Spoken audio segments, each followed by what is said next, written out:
কি খাচ্ছ তুমি এখন? এই যে বাবা ঠাকুর পুজো দিলাম, ঠাকুরকে একটু দই আর সন্দেশ দিয়ে পুজো দিলাম। নাও তুমি একটা খাও, তুমি একটা খাও, এই নাও তুমি একটা খাও।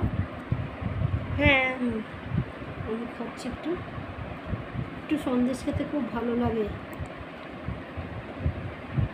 এই সন্দেশটা খুব ভালো লাগে, কারণ কি এটা কম মিষ্টি আছে এটাতে। আমার মিষ্টি দেখলেই আমার মানে কি বলবো, আর মিষ্টি আমি এত ভালো খাই, মিষ্টি দেখলে আমি ঠিক থাকতে পারি না। অথচ আমার মিষ্টি খাওয়া কিন্তু মানা আছে। কি করব বন্ধুরা, যেটা লোভ, লোভ সামলাতে পারি না। আমি তেলে ভাজা বেশি খাই না, কিন্তু এই সন্দেশ বা দই এটা ঘরে থাকলেই বেশি করে আমিই খেয়ে নিই। মেয়েরা বেশি খেতে চায় না, ওরা মিষ্টি বেশি পছন্দ করে না,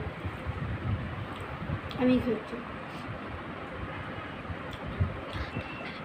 তোমরা কে কে সন্দেশ খেতে ভালোবাসো কমেন্ট করো, তাহলে ভাববো যে আমার মতো কেউ আছে, তারাও সন্দেশ পছন্দ করে।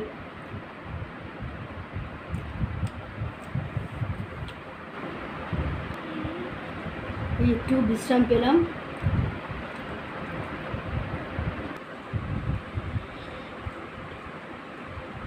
ওকে ফ্রেন্ড, আমি খাই, টাটা।